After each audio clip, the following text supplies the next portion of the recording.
Fostoksina është kthyer në preparatin e vdekjes, pasi po përdoret në vendin tonë për të kryer vetvrasje. Dy ngjarje që përsërisin njëra tjetrën kanë ndodhur vetëm brenda një jave.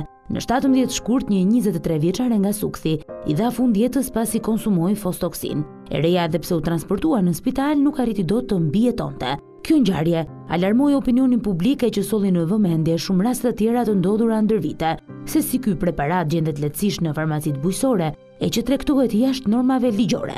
Ngjarja tjetër e rënd u raportua në Fushkruj në 19 shkurt, ku një 34 vjeçare humbi jetën pasi konsumoi fostoksin në banesën e saj. Ngjarja përfshiu edhe komunitetin. Një vajzë nga Sukthi shkroi një letër publike, ku ndër të tjera foli pa doreza për një realitet që vret, ku ligji shkelet me të dyja këmbët e ku bizneset sjellin pasoja fatale.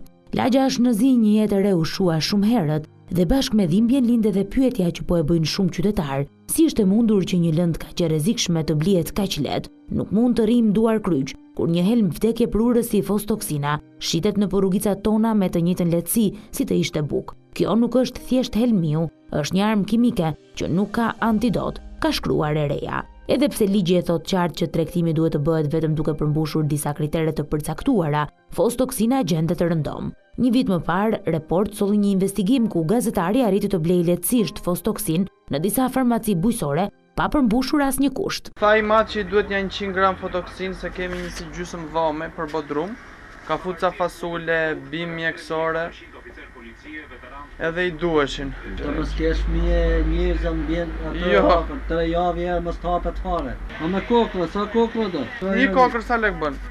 500 lekë vjetra. Do një kokër tesi 50 kg. Mje 5 kokë. Ketë kujdes. Po. Mos ketë së mirë shëra- 3 javë mëllat do. Po me kokra, në ka fostoksin me gram. Ja, domo. Por të dalin në kryin fond. E risollëm në vëmendje pasi duket se situata nuk ka ndryshuar. Fostoksina vazhdon të vrasë të rinj që preken nga depresioni, moshat e mesme, të cilat përballen me probleme në marrëdhëniet familjar dhe me mungesën e përmbushjes së nevojave, por edhe të moshuar, të vetmuar. Fatkeqësisht këta të fundit zgjedhin të ikin nga kjo botë duke përdorur fostoksinën, e cila gjendet kudo. Pa diskutim një këmban alarmi për shtetin dhe shoqërinë.